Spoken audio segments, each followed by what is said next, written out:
Залуусаа гоё тайван байцгаая л та. Нийгэм одоо 3 хаагдаал нэгнийхээ үзэл бодлыг сонсохгүй барьж идэх гээл те.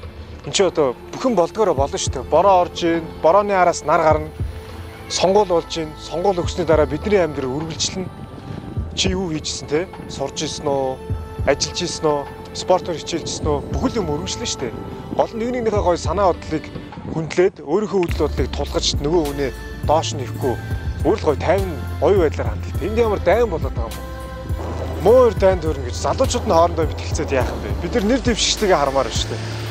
Залуучууд дүүнэртэй хандаж хэлэхэд бид нар хамгийн сайхан улсад амьдарч байгаа шүү.